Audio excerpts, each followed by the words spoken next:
आपण घेतोय principal स्ट्रेसचं bye axial. आता ते कसं ओळखायचं? बाय ॲक्सियलचं उदाहरण आहे, उदाहरण वाचून कळेल बघा. Principal tensile stresses at a point, एका पॉईंटवर प्रिन्सिपल. पहिले प्रिन्सिपलचा मिनिंग सांगतो मी तुम्हाला. प्रिन्सिपल स्ट्रेसेस कोणाला बोलतात हळूहळू सांगेल बघा. Principal tensile stresses at a point 85 newton per mm square, 55 newton per mm square. म्हणजे एका पॉईंटमध्ये, एका पॉईंटवरती दोन प्लेन आहेत. हे बघा काय म्हणलंय, principal tensile stress at a point 85 newton per mm square, 55 newton per mm square. दोघं काय ते टेन्साईल आहेत. याचा अर्थ कसा घेतो आपण? एक पॉईंटला दाखवतो आपण चौकोनी. ओके का? ओके, बरोबर का? आता तुमच्या लक्षामध्ये येईल की इथे तर दोन प्लेन आहेत. कुठले कुठले? एक आडवा प्लेन आणि एक काय आहे? उभा प्लेन.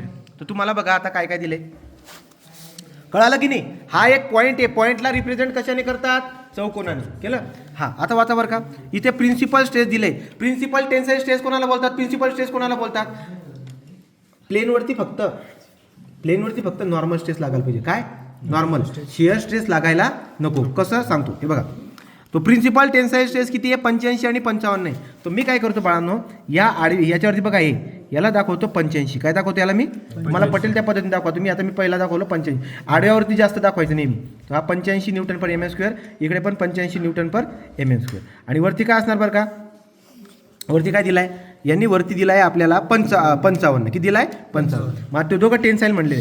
55 न्यूटन पर mm चा स्क्वेअर. आपण किती आहे? 55 न्यूटन पर mm चा स्क्वेअर. पूर्ण उदाहरण वाचून घ्या.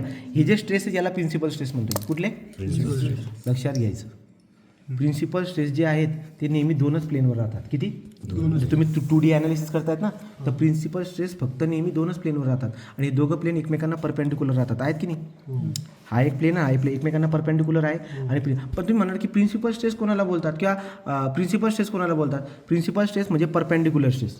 ही अशी परपेंडिक्युलर स्ट्रेस आहे की आणि अशा प्लेनवरती लागते ज्या प्लेनवरती शिअर स्ट्रेस नाही आहे. इथे शिअर स्ट्रेस नाही बाळा, आहे का? नाही. तर याच्यावरती फक्त काय आहे? असे ताणणारे फोर्स लागतात. दुसरा असा आडवा फोर्स नाही आहे. त्यामुळे ह्या प्लेनला बोलतात प्रिन्सिपल प्लेन. आणि त्याच्यावरती लागणारी नॉर्मल स्ट्रेस म्हणजे प्रिन्सिपल स्ट्रेस. नवीन सांगतो, ऐका व्यवस्थित. एका पॉईंटमधून असंख्य प्लेन जातात. सगळ्यांना क्लिअर आहे का? त्याच्यापैकी दोन प्लेन असे असतात ज्या प्लेनवरती, बघा नवीन सांगतो, शांतता आहे का. एका पॉईंटमधून असंख्य प्लेन जातात. ओके का? प्रत्येक प्लेनवरती नॉर्मल स्ट्रेस आणि शिअर स्ट्रेस लागतो. ओके का? प्रत्येक प्लेनवरती नॉर्मल म्हणजे त्या प्लेनला परपेंडिक्युलर असणारा स्ट्रेस आणि शिअर म्हणजे त्याला पॅरलल असणारा स्ट्रेस. तो प्रत्येक प्लेनवरती नॉर्मल स्ट्रेस आणि शिअर स्ट्रेस लागतो. परंतु या असंख्य प्लेनमधले असे दोन प्लेन आहेत. या असंख्य प्लेनमधले एका पॉईंटमधून असंख्य प्लेन जातात. ओके का? ओके. प्लेन कळतं का? प्लेन कळतो ना, सपाट भाग. ठीक आहे. प्रत्येक प्लेनवरती नॉर्मल स्ट्रेस आणि शिअर स्ट्रेस लागते. ओके का? या असंख्य प्लेनमधून, एका पॉईंटमधून गेलेल्या या असंख्य प्लेनमध्ये असे दोन प्लेन आहेत ज्याच्यावर फक्त आणि फक्त नॉर्मल स्ट्रेस लागते, शिअर स्ट्रेस लागत नाही. असे फक्त दोनच प्लेन आहेत. आणि त्या प्लेनला बोलतात प्रिन्सिपल प्लेन. त्याला काय बोलतात? Principal plane. मग या दोन प्लेनवरती फक्त नॉर्मल स्ट्रेस आहे, शिअर स्ट्रेस लागत नाही. मग ही जी नॉर्मल स्ट्रेस लागते ना त्या प्लेनवरती, त्याला बोलतात प्रिन्सिपल स्ट्रेस. त्याला काय बोलतात? Principal stress. नाही समजलं? नाही समजलं? हे नवीन सांगतो, ऐका. एका पॉईंटमधून असंख्य प्लेन जातात. ओके का? ओके. या असंख्य प्लेनमधून असे दोन प्लेन आहेत ज्या प्लेनवरती फक्त, म्हणजे नवीन सांगतो, एका पॉईंटमधून असंख्य प्लेन जातात. प्रत्येक प्लेनवरती नॉर्मल स्ट्रेस आणि शिअर स्ट्रेस लागते. नॉर्मल स्ट्रेस आणि शिअर स्ट्रेस लागते. परंतु दोन प्लेन असे आहेत फक्त ज्याच्यावर फक्त नॉर्मल स्ट्रेस लागते, शिअर स्ट्रेस लागत नाही. त्या प्लेनला प्रिन्सिपल प्लेन बोलतात. त्या प्लेनला काय बोलतात? Principal plane. आणि त्याच्यावरती लागणारी जी नॉर्मल स्ट्रेस आहे ना, तिला प्रिन्सिपल स्ट्रेस बोलतात. मग हा तो आहे. आलं का? आता हे दोन प्रिन्सिपल प्लेन आहेत बघा. हा पण प्रिन्सिपल प्लेन आहे, हा पण. का बरं? यांच्यावर फक्त नॉर्मल स्ट्रेस लागते, शिअर स्ट्रेस म्हणजे पॅरलल टू द प्लेन लागत नाही.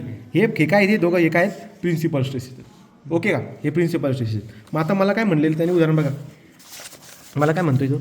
मला म्हणतोय find the normal tangential and resultant stress at a plane 25 degree with a major principal plane. हे बघा रे इकडे, जास्त स्ट्रेस कुठे लागते? 85 ना. ही 85 कुठल्या प्लेनवर लागते? बघा ही प्लेन. या प्लेनला बोलतात, हा जो उभा प्लेन आहे ना, याला बोलतात मेजर प्रिन्सिपल प्लेन आहे. हा कुठला आहे? Major principal plane. आणि हा कुठला आहे?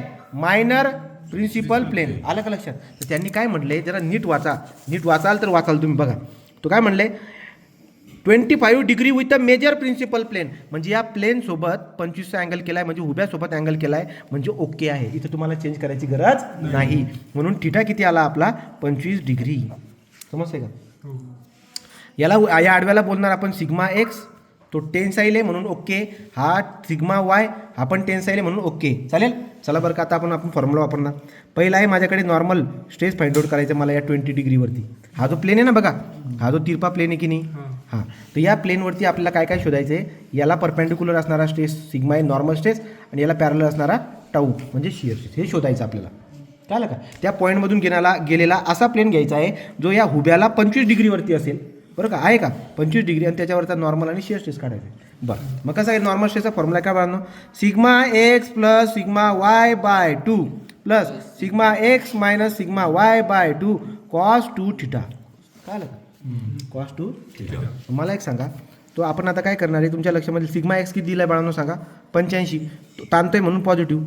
सिग्मा वाय काय आहे 55, ताणतोय म्हणून positive, divide by 2 plus 85 minus 55 divide by 2 cos 2 into vertical सोबत केलेला अँगल किती आहे 25 आहे, म्हणून हे किती असणार 25. मग मला सांगा बाळांनो हा सिग्मा एम किती आहे, करा पटकन. चला किती आला, हा येतोय 79.54 न्यूटन पर एम एमचा 64 आहे का, 64 आहे. हा 64 बघा, 64 न्यूटन पर एम एमचा स्क्वेअर, यालाच बोलतो आपण एम पी ए. याला काय बोलतो आपण एम पी ए. हा झाला तुमचा नॉर्मल स्ट्रेस. तो लक्षात येते का? तर या पर्टिक्युलर पॉईंटमधून हे जे दोन प्लेन आहेत ना, हे प्रिन्सिपल प्लेन आहेत. का बरं? कारण की यांच्यावरती फक्त नॉर्मल स्ट्रेस लागते, शिअर स्ट्रेस लागत नाही. पण याला इन्क्लाइन असणारा हा जो प्लेन आहे याच्यावरती नॉर्मल स्ट्रेस बी शोधा आणि शिअर स्ट्रेस बी शोधा. साहजिकच आहे, त्या प्लेनवर नॉर्मल बी शिअर स्ट्रेस बी राहील, कारण की हे दोन प्लेन सोडून बाकी सगळ्या प्लेनवरती नॉर्मल आणि शिअर स्ट्रेस राहते. समजते का नाही? मला सांगा बाळांनो, हा सिग्मा एन झाला की नाही. आता आपल्याला काय करायचं आहे, सिग्मा एन झाला, आता शिअर स्ट्रेस काढायचे. शिअर स्ट्रेसचा फॉर्म्युला काय, याला उचलून इकडे आणून घ्या. काय, sigma x minus sigma y by 2 sine 2 theta बाळांनो, साईन 2 थिटा. मला सांगा काय लागते हे करायला. सिग्मा एक्स किती तुमच्याकडे 85 मायनस सिग्मा वाय किती आहे 55 divide by 2 sine 2 into theta किती आहे रे, व्हर्टिकल सोबत केलेला अँगल किती आहे 25, तो 25. मग सांगा किती, 11.49. चेक करून घ्या. एम पी ए किंवा न्यूटन पर एम एम स्क्वेअर म्हणू शकतात. ओके का? या पद्धतीने टाऊ पण आला, या पद्धतीने टाऊ पण आला. ओके. आता काय करणार, आता काढणार रिझल्टन. हे झालं 1 नंबर, हे झालं 1 नंबर 2 नंबर. आता काढणार आपण रिझल्टन.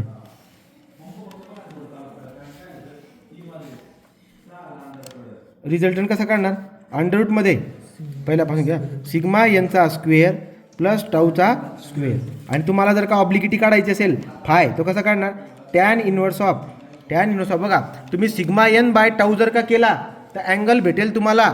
जर तुम्ही सिग्मा एन बाय टाऊ जर केला तर अँगल तुम्हाला कशासोबत भेटणार आहे, अँगल काय सोबत भेटणार, तो तुम्हाला भेटणार सिग्मा सोबत. काय सोबत भेटणार, सिग्मा सोबत अँगल भेटणार. आणि जर तुम्ही टाऊ डिवाइड बाय सिग्मा केला तर अँगल कशासोबत भेटणार तुम्हाला, ते मग ते लक्षात ठेवायचे. म्हणजे बघा, खाली जो असतो ना, खाली त्याच्यासोबत अँगल आपण बनवतो. कशासोबत, खाली जो असतो ना त्याच्यासोबत. मला सांगा, समजा मी आता सिग्मा एनवरती घेऊन टाकला, sigma N divide by tau केला, सिग्मा एन बाय टाऊ, तो अँगल कशासोबत भेटेल तुम्हाला, अँगल विथ टाऊ. कळालं का? खाली कोण आहे, टाऊ आहे ना, मग टाऊ सोबत अँगल तुम्हाला भेटून. हे आपले फॉर्म्युले आहेत. मग आपण काय करतो, पोलमध्ये टाकतो. आता पोलमध्ये मी कसं टाकले बघा, पोलमध्ये मी टाकलेलं आहे सिग्मा एनची व्हॅल्यू 79.64 टाकली. ठीक आहे.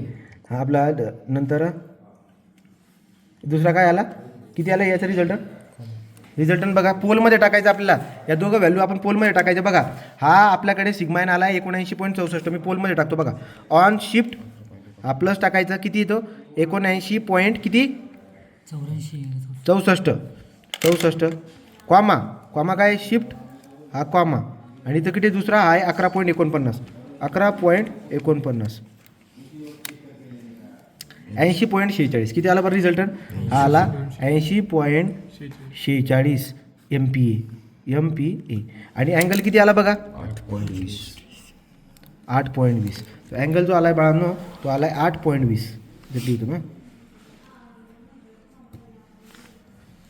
एल डी एल, म्हणजे उलटा लिहायला पाहिजे होता. हा जो आहे ना असा, टाऊ डिवाइड बाय सिग्मा करायला पाहिजे होता. मग अँगल काय सोबत येईल 8.20 degree with sigma.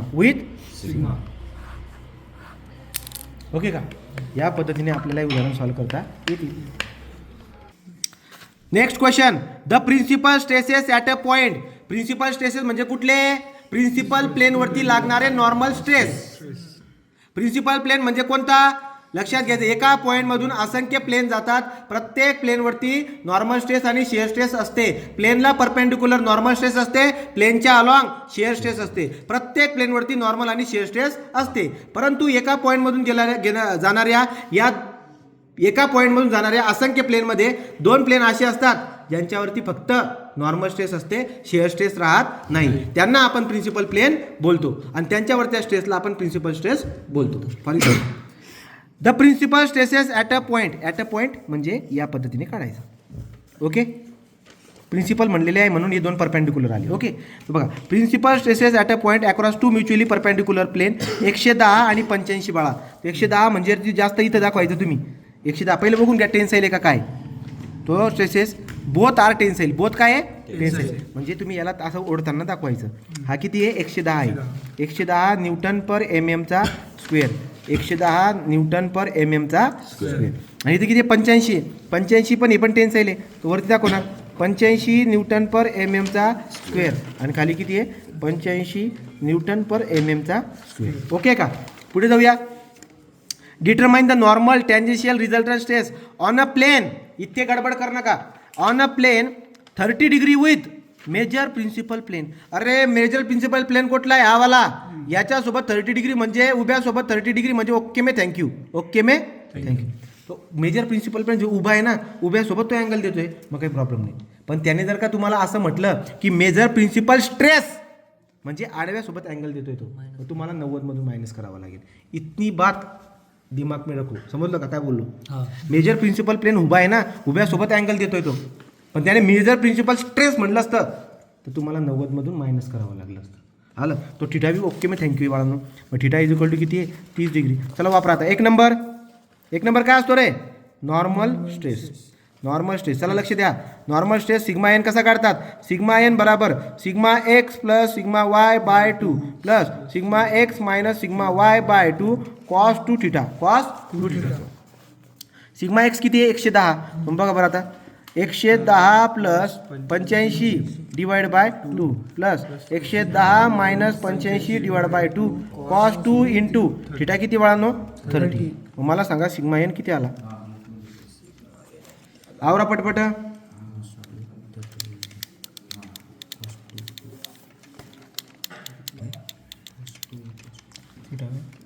Sigma N किती आला बाळांनो सांगा? 103.75 MPa. MPa म्हणजे न्यूटन पर mm चा स्क्वेअर. चला बाळांनो आता शिअर स्ट्रेस काढा बरं का. त्या 30 डिग्री अँगलवरती असणारा जो प्लेन आहे त्याच्यावरचा नॉर्मल स्ट्रेस तुम्ही काढला, पण त्याच्यावर शिअर स्ट्रेस बी राहणार आहे ना. तर मग काय असणार बघ shear stress? Tau is equal to हे इकडचं उचलणार नाही, इकडचं sigma x minus sigma y by 2 sine 2 theta. Sine 2 theta. मग काय येईल बाळांनो? सिग्मा एक्स किती आहे? 110 minus 85 divide by 2 sine 2 into 30. मग याचा टाऊचं उत्तर किती येते? किती येते? 10.82. 10.82 5 आहे का? हां 825 MPa. तर आता आपल्याला काय काढायचं? हा पण झाला. आता काढायचं आपल्याला रिझल्टंट. काय काढायचं आहे? ए रिझल्टंट काढा आणि अँगल ऑफ ऑब्लिगिटी पण काढा. रिझल्टंट कसा काढतात? आर ब्रॅकेटमध्ये सिग्मा एनचा स्क्वेअर प्लस टाऊचा स्क्वेअर. आणि इथंच आपण काय करून टाकूया? फाय इज इक्वल टू, इथं उलटं लिहायचं बोललो आहे मी. सिग्मा पहिले काढलाय, टाऊ नंतर काढलाय. इथं लिहिताना लिहायचं tan inverse of tau divide by sigma. क्रमशीर हे पोलमध्ये टाका. जसं बी तुम्ही पोलमध्ये टाकणार आरची व्हॅल्यू किती येऊन जाईल? 104.31 MPa बरोबर. आणि थिटा किती आला? फाय किती आला? फाय बघा अँगल ऑफ ऑब्लिगिटी 5.956 डिग्री. आलं का लक्षात? हा कोणासोबत असेल? With sigma. विथ सिग्मा म्हणजे नॉर्मल स्ट्रेस सोबत. तो नॉर्मल स्ट्रेस सोबत हा अँगल बनलेला आहे. ओके का सगळ्यांना? हा प्रकार संपलेला आहे.